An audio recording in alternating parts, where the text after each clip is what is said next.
Saudi Arabia just got hit. Aramco, the crown jewel of the global energy market, struck by Iranian Shahed 136 drones. And within hours, Saudi jets were already bombing Iranian oil pipelines. Ladies and gentlemen, the Gulf has officially entered the war.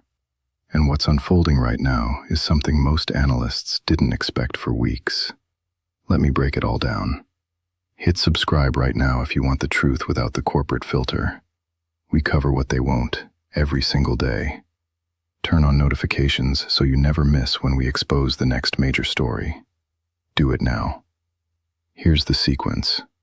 Iran launched a direct strike on an Aramco refinery, one that produces roughly 500,000 barrels per day.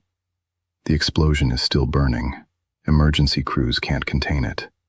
And this wasn't some proxy attack through the Houthis. This came from Iran directly. Now, Saudi Crown Prince had already warned that any second attack from Iran would trigger a military response. That morning, it just got cashed in. Saudi fighter jets are currently striking Iranian oil infrastructure in the Awaz region, a pipeline responsible for roughly 20% of Iran's crude exports. But here's where it gets bigger than Saudi Arabia. See, Iran didn't just hit Aramco. There are unconfirmed reports of oil refineries struck in Kuwait, a tanker burning off the coast of Bahrain, another tanker hit near Oman's shoreline, a water desalination plant, a water plant targeted in Qatar, and Iran has effectively shut down the Strait of Hormuz by jamming navigation signals on every vessel trying to pass through. Let that sink in. 20 million barrels of oil per day frozen. Qatar's gas exports frozen. And the EU just issued an emergency statement demanding an urgent assessment of its oil reserves. This isn't a military war anymore. This is an energy war. And Iran is making sure the entire world pays the price. Now, you might be asking, why would Iran drag the whole Gulf into this? Why hit Qatar, which literally had its foreign minister begging Washington not to strike Tehran? Why hit Oman, which hosted back-channel negotiations on Iran's behalf? Because Iran isn't fighting to win. Iran is fighting to not die quietly. When the U.S. eliminated Khamenei, and understand Khamenei wasn't just a political leader, he was the supreme religious authority, the head of every branch of governance. Iran lost its symbolic center. Senior clerics immediately issued a fatwa declaring vengeance a religious duty, not a political decision, a sacred obligation. So when Iran's foreign ministry says the armed forces are making decisions independently now, that tells you everything. The Revolutionary Guard is running the show. Diplomacy is dead, and Iran has decided this is their Karbala moment. A fight to the last man standing. Now, here's the part no one in Washington wants to talk about. Trump told the press this war would last 4 more weeks. 4 weeks. But according to the Pentagon's own assessment, the current military deployment is designed for a 10-day sustained campaign. That's a 3-week gap between political promises and military reality. And already on day 3, here's what's happened to U.S. forces. 3 American fighter jets downed. Initial reports say friendly fire from Kuwaiti air defenses that mistook returning F-15s for Iranian aircraft. Photos of American pilots surrendering to Kuwaiti police are circulating online. 3 U.S. soldiers confirmed killed, likely more. The USS Abraham Lincoln Carrier Group was targeted by 4 Iranian ballistic missiles, and 6 critical U.S. military installations across the Gulf have been damaged. According to the New York Times, not Iranian propaganda. The Washington Post is now reporting that senior military commanders are expressing concern about America's ability to degrade Iran's missile launch capability. They're hitting too many targets in too many countries simultaneously, and the U.S. simply can't cover all of them. This was supposed to be a one-and-done operation. That's the exact phrase Trump used with his generals. Go in, strike, get out. But Iran turned it into something very different. Let's zoom out, because this stopped being a Middle Eastern conflict about 6 hours ago.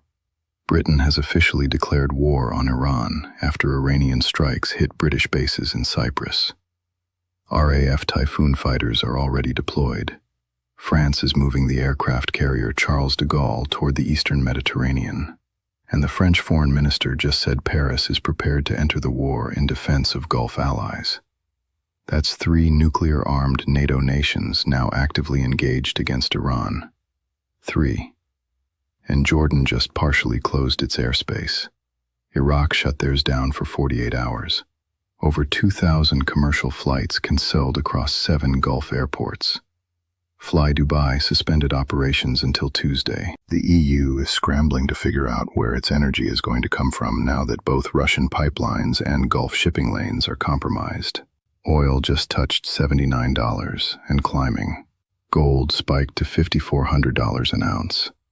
The dollar in Egypt jumped to 49.5 pounds, a sign that hot money is fleeing emerging markets at speed.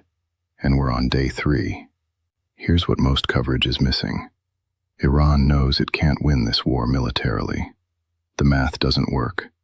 You're facing the combined firepower of the United States, Israel, Britain, possibly France, and eventually the Gulf states. That's an unwinnable equation. But Iran isn't trying to win the war. Iran is trying to make Trump lose the presidency. Think about it. Every dead American soldier has a family. Every downed fighter jet becomes a congressional hearing.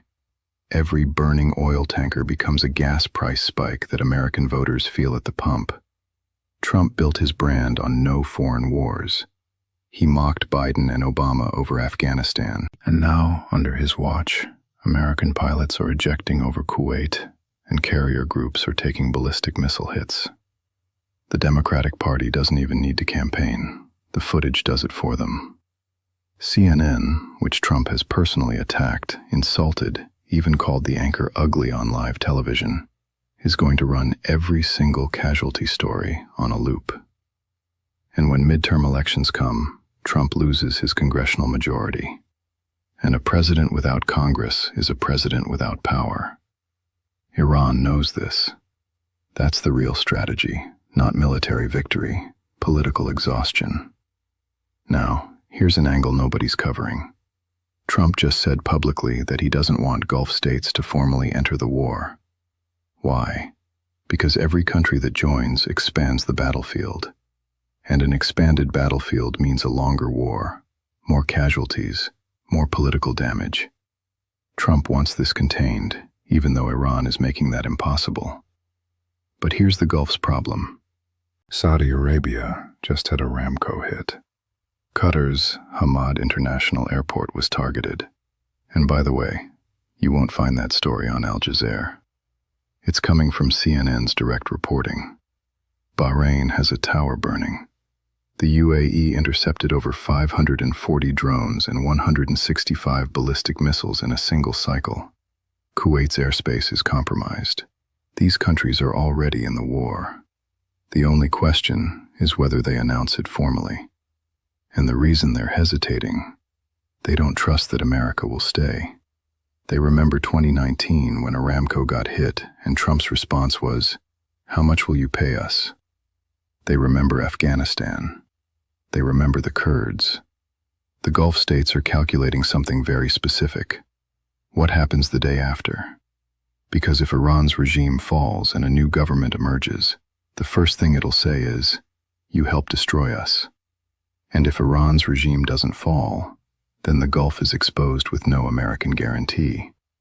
So, where does this go from here? The honest answer is, nobody knows. And I mean that literally. Every analyst, every think tank, every intelligence agency is operating on outdated models right now. The Atlantic published a piece this morning saying Khamenei's death was the result of a leadership style that couldn't read American intentions. An 86-year-old man who misjudged negotiations twice and held meetings that the U.S. was literally surveilling in real time. But here's the critical point. Whatever comes after Khamenei is going to be worse, more radical, more unpredictable. There are already reports, unconfirmed, that the new supreme leader has been killed within 24 hours of taking the role. Kurdish separatist movements inside Iran are reportedly mobilizing. The Revolutionary Guard is fracturing between operational command and political survival. Meanwhile, Iran's state television just announced, and I quote, "A great surprise for the world is coming shortly." We don't know what that means. Could be strikes on Gulf gas infrastructure. Could be an attempt on Diona, Israel's nuclear facility. Could be something nobody's even considered yet. Because when a state decides it has nothing left to lose, when it fights not for victory but for legacy, every red line disappears. Every calculation goes out the window, and every prediction becomes worthless. We are witnessing something that will reshape the Middle East, global energy markets, and American politics for a generation. And we're only 72 hours in. I'm going to keep covering this as it develops, pulling from American, European, and Arab sources, because no single outlet is giving you the full picture. If you want to stay informed without the noise, subscribe and turn on notifications. I'll be back with an updated analysis as soon as the next major development breaks. Stay safe out there.